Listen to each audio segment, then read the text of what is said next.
Thanks. That's pretty loud. My name is Dean Daderko. I'm the curator here at CAM, and just have a couple other bits of thank you. So the exhibition that we're sitting in is Right Here, Right Now, Houston, Volume 2. The Right Here, Right Now series is one that we started to celebrate the region's vibrant creative community. And it's really exciting to be able to work with our director, Bill Arning, who curated Thedra Kohler-Ledford's exhibition, and our senior curator, Valerie Cassell-Oliver, who worked with Susie Rosemarin. There are a few people also that I would like to give some thanks to. Of course, our trustees, our patrons, and our major exhibition funders. I offer all of them deep support for all that they do for us in our programs. And as well, this exhibition, Amy Blakemore, People, Cars and Buildings, Sculptures, Flowers, and Junk, would not have been possible without the help of quite a few people. And just to give some folks some name check, they're Jenny Ash, Marcel and Mary Barone, John Blackman and John Robertson, Vera Baker, Baker Botts, Malcolm Daniel and the staff of the M.F.A., Joanne Graff, Susie Khalil, Julie Kinzelman and Christopher Tribble, Dylan Kyle and Sam Lassiter, Marley Lott, Makonda O'Connor Abnetter, Michael Parento, Don Quaintance, Patrick Reynolds, Claudia Schmuckley, Clint Willauer, and some other folks who wish to remain anonymous. And of course, my colleagues here at CAM. Overall, I owe a great debt of thanks to Carrie Inman and the staff of Inman Gallery for all of their support, hard work, and investment in this program. As Felice mentioned, we are very excited that we will have a 3-volume set of catalogs that will celebrate this exhibition. And I also hope that you'll come and visit us at the Texas Contemporary Art Fair, which runs from September 9th to October 2nd, where we'll be celebrating the work of the 3 artists whose work you see in this exhibition. But the real reason that we're here is to celebrate Amy Blakemore. And I just want to start off by saying thank you and letting everybody know and you, although you know, what a joy it has been to work together in putting this exhibition together. The exhibition that you're in includes 43 prints, 6 of them which have not been exhibited before this show, which is really exciting. The work ranges from about 1991 to 2016, of course. And I think maybe in terms of starting off, one of the things that has been really interesting, Amy gave me quite a bit of access to the work. We did a lot of looking through older prints, looking through materials that were at Inman Gallery, looking at contact sheets as well for other works that had not been printed before. And one of the things that really happens, Amy, when you started actually making photographs early on, in about 1985, I think is when you started kind of playing with the Diana camera. And Amy's brought a Diana here. The Diana it's a very cheap consumer-grade plastic camera, plastic lenses, even, plastic body. So they're known actually for all of the things that happen, light leaks. They're pretty flimsy, but it's part of the joy of the photographs that they make is that they can be so unexpected. You've told me, Amy, that you'll oftentimes put a roll of film in and you'll shoot 36 and 16, and wonder if one of them will be a kind of a good shot. And that idea of chance and the kind of chaos that can happen in the camera itself is something that I think is much contrasted by the very precise work that you do in the darkroom. And I wonder if you can talk a little bit about what drew you first to shooting with the Diana? Well, I was using a medium format camera in graduate school, and that was my thesis project. So the negative was about this big. And I felt like I really understood it, and I wanted to do something that I didn't understand that I had to figure out.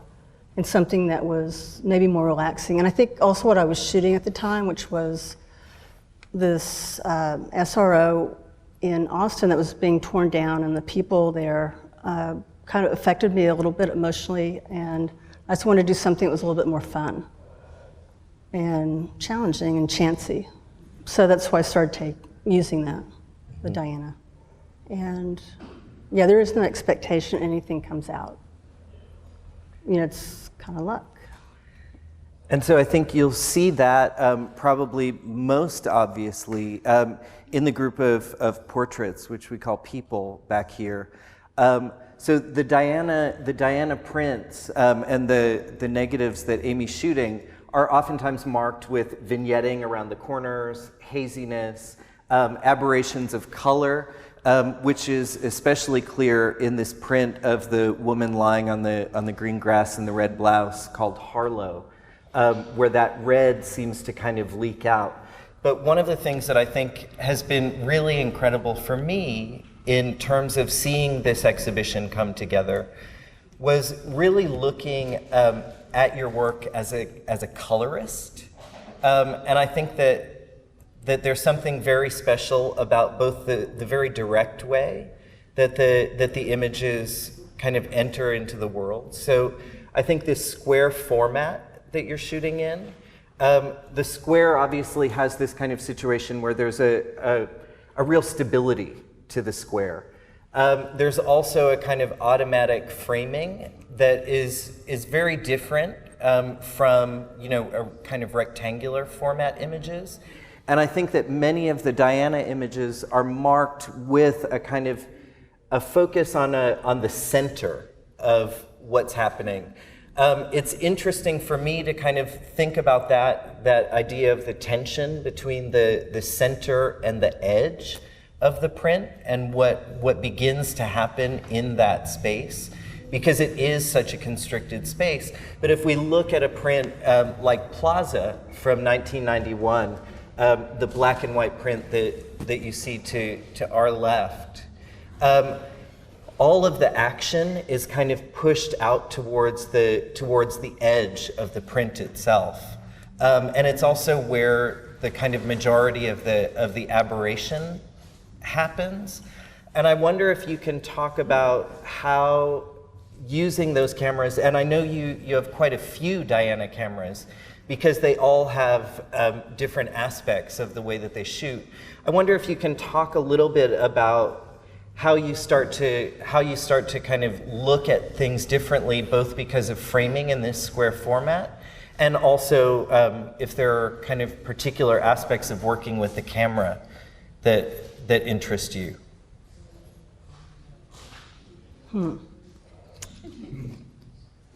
I just point and shoot, really.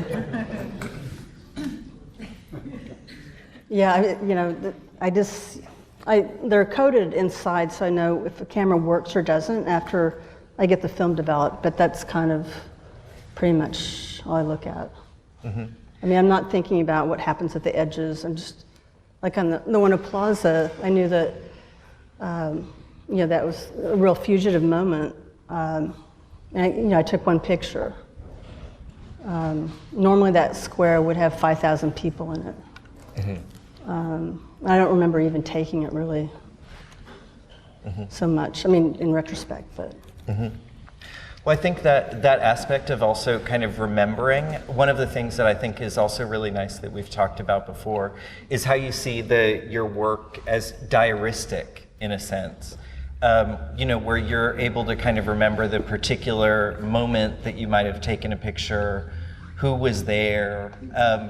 And I think that this kind of aspect even of not wanting to interpret the work for other people, I think is a kind of very, very special one. I wonder if you can maybe talk a bit about this kind of aspect of feeling like the work is diaristic. Well, I try to remember what I'm thinking when I take the picture, but I never do. So, but I remember where I was, who I was with. I can look at these pictures from any of these and know. Normally I don't remember things very well, but something about it just hits me in the stomach, and they're memories from me, just basically. But I mean, they have no importance to anyone else. I mean, they're like a visual diary for me. Yeah. Well, I think the emotional importance for other people might be a kind of very different one than the emotional importance for you, or the kind of poignance of it. Right. It's one of the things that I've actually kind of felt about the work, is that sense of what draws a person to a particular image. And for me, those kind of attachments to particular images here are also very emotional ones. You know, whether or not I know the backstory, there are certainly kind of backstories that I can invent for myself. Mm-hmm. And I think it's that aspect of the work that becomes so interesting. And even the sense in which some of the images seem kind of hazy or dreamy somehow seems like it helps that kind of emotional connection to the work. In about 2010, I guess it was, you also started shooting with another kind of camera called a Robot Royal. Mm-hmm.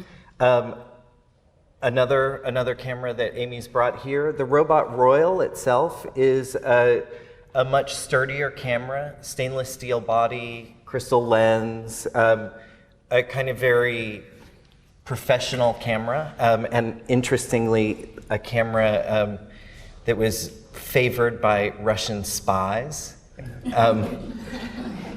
And I wonder actually what it was that drew you to kind of start shooting with another kind of camera. If there were particular aspects of the way that camera shoots that became important to you? The main concern was that I could shoot square, and it's one of the few 35 millimeter cameras that will allow that. So it's like this. So it's tiny little square, because I wanted to keep the same format. And I think it might be also partially why I went to the Diana in the first place, because I knew I could shoot with the Diana, and I wanted to try something else. So with the robot, it allows me to go inside and take pictures. However, I have to remember to focus it and set the f-stop and shutter speeds, which none of that I had to do with the Diana, so that was a little tricky. And also just being able to focus, which is difficult. Actually, it's a bigger pain in the ass than the Diana. I mean, it has a lot more problems with it, which I was not anticipating. I was thinking, oh, this will be a lot easier. Mm-hmm. And it's not, it's worse. So I really have trouble focusing. So I don't know, I'm kind of, I'm doing both now. Mm-hmm. And I feel like one of the things can folks still hear me? Yeah. I think one of the things that happens for me, the kind of difference if I'm to look at both the kind of body of work that you shot with the Diana and the body of work that you've shot with the robot, are that the compositions that you're able to shoot with the robot can be, I think that kind of idea of being able to shoot inside is a very important one, but I also think the idea of being able to shoot more complex compositions there's a marked difference there for me from the work that you've shot with the Diana. And I wonder if that's something that you had also thought about, the kind of idea of the subject matter that you were shooting and wanting to kind of have a different way to approach that subject matter? No. And I just wanted to be able to get up, I wanted to be able to get up closer if that's what I wanted, which I couldn't do with the Diana. But I do feel like there's maybe more of a distance with the robot pictures than with the Diana. They seem more formal also. Yeah, I mean, really, I wanted to be able to get closer and go inside. Yeah. Do you think that that kind of sense of formality that they have for you is maybe also because of that they're ultimately a kind of more traditional image in terms of kind of focus and the kind of texture of them? Yeah. And I think also one of the other things that's really incredible for me is the kind of sense of physicality of the work. I think it's less and less common nowadays for artists to actually be developing work in a darkroom, shooting film. There's been kind of such a transference away from analog photography and towards digital photography. And I know you are resolutely analog in the way that you've shot work. Can you maybe talk about your interest in analog or the ways that digital work is not particularly interesting to you? I mean, it's not interesting to me at all. Like, for yourself? For myself. I mean, it has its place, like, for maybe organizing images and keeping a record, but, an easy accessibility to those records. But other than that, I have no interest whatsoever, actually. With film, I've spent, over 40 years learning about it. And I'm not ready to give it up. Plus, it's fun. And I can't reshoot these pictures. And even at the time, I couldn't. I was at a wedding recently where someone was the photographer for the event was taking pictures and then looking, taking a picture, looking. And it's like he wasn't seeing. And I think with these cameras, I'm not really distracted by that. I'm present. And just the physicality of actually developing prints. Like there's movement. I'm not sitting there pecking at a computer. I'm moving around. And I'm making something. I'm not pushing a button, having something pop out. And you've even talked to me about kind of being in a dark room and kind of dodging and using your hands to kind of interrupt the flow of light onto the print. And I think that sense of things is something that strikes me as quite different from digital work, where essentially what you're trying to look at on the screen is really what you want to be able to output. And that kind of sense of richness and depth, I think, is often lost in the translation from analog to digital work. And I think that your work gives us a kind of particular sense of the richness and depth that you can achieve with color by being able to actually work with it in the darkroom and kind of push colors and push the way that the print is actually looking. Maybe can you even talk a little bit about, because we've certainly had kind of conversations where you've said you've thought about the difference between prints as you've printed them at one point that you were happy with, and printing the same image later, and kind of realizing that they were very different from one another. And that sense of maybe what you want to get out of the print or a kind of attachment to the print. Do you think that there's a kind of particular way that you're kind of connecting to the work in the darkroom that can change that? Yeah, I think it is partially kind of mood dependent. But yeah, there are prints I made maybe 10 years ago and I look at now, it's like, no. I need to redo that, or that's not so good. And maybe that's the teacher in me also, you need to go redo that. One more print. Go dodge that. I forgot what I was going to say. Sorry, lost it. It's okay. I think one of the other things too that has been a fun one is this idea of whether or not there's the kind of interpretation of what a print might mean, and this notion of the relationships between form and content, that we're kind of at a point where there is so much content that's being generated visually, the way that many of us are taking images on our cameras, our phones, etc. every day, that the amount of kind of visual avalanche that we sit with, there is a very different kind of way that one needs to look at something, a kind of connection to an image that's a maybe more sensuous connection to an image, that's more about feeling something. I think there are quite a few prints that have, or that, at least for me, kind of, generate definite emotional responses. And I think that's something that's very different from this kind of point and shoot, and the image is the image that you caught. And so that idea of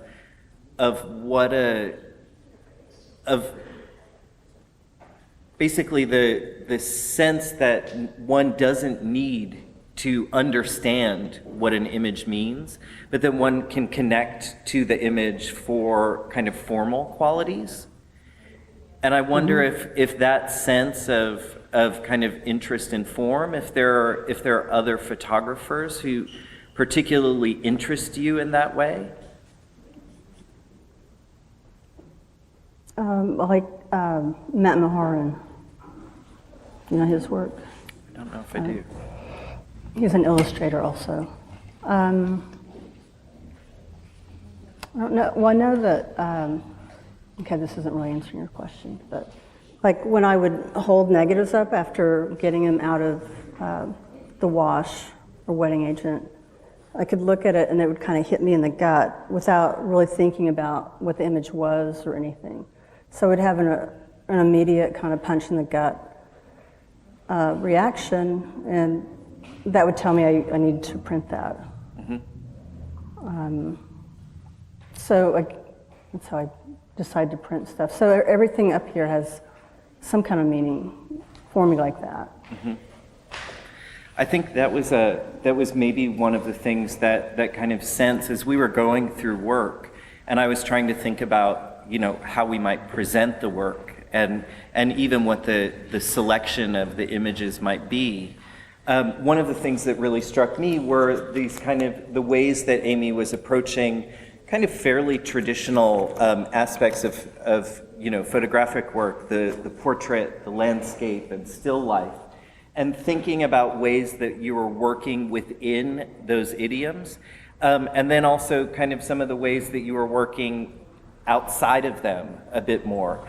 So while images, say in cars and buildings, or even in flowers, might point towards aspects of landscape, and then of course portraits, I think that there are sections like the sculptures section, which for me are maybe you being a bit more playful with abstract compositional elements, and then of course junk, which seems to be a kind of perennial favorite, and I think that sense of how those images came together as groups for me was something that was really important. I think it was a great surprise, although it probably shouldn't have been as big a surprise for me. It was a surprise for me. To see the kind of ways that you were working with color. Because while I had opportunities to see other work in the past, I think the kind of density of the prints together and kind of starting to look at the ways that they play with one another really brought forward a kind of what I've been calling a painterly way that you use color. And maybe I'm, thinking about it as painterly for the kind of aspects of both the kind of quality of the color in hazy sometimes. There's a kind of very rich layeredness to the color. I wonder if I know it was a surprise to you, I guess, too, seeing things come together in this way. I wonder if there are any kind of reflections that you have about this particular installation that were extra surprising. I guess it made the work seem like it made much more sense to me, actually. So I just go out and take pictures. And so I never really categorized stuff before. And so it's like, oh yeah, sorry, Yeah. And I don't know, I really like the installation. Yeah, it was we had a fun time kind of putting everything together, I think, and probably looked at maybe double or more, triple the amount of, or maybe at least a couple hundred. I did, yeah, from maybe down from like 170, 180 prints to the 43 that you see here. And I think what kind of, it became really important to be able to be playful also with the work. I think that most of the other presentations that I've seen have been kind of more regular presentations, and I think that both a sense of saltiness, like calling that section flowers in the back, where there are a few flowers in there, but it was nice to be able to kind of play with those aspects. For me, a sense that, maybe by putting these images together and allowing people to kind of compare and contrast things within a certain group, it might allow for a bit more depth and investigation of particular prints. And then also the aspect of putting up some of the unframed prints. Because for me, again, it's this sense of the kind of a real material connection that you have to the print.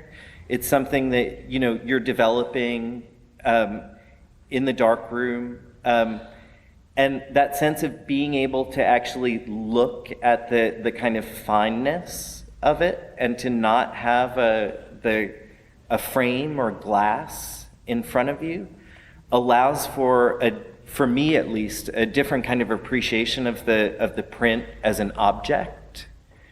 And that was something that was also very important for me, but also quite a surprise. I wonder if that was, I know we had kind of talked a little bit about it, and you had trusted me to be able to do it. I wonder if that's something that has kind of feels good to you. This installation? Well, even the kind of unframed, mixing the unframed and framed prints. Well, actually just having them up on the wall, like not in a straight line, this makes so much more sense to me like this. And it feels more like the pictures, and not so much randomness, but sort of like almost unorganized, but they are. And I feel like that's maybe how I do the pictures as well. Like they're unorganized, but they're not. Organized chaos. Organized chaos, yes. Yeah.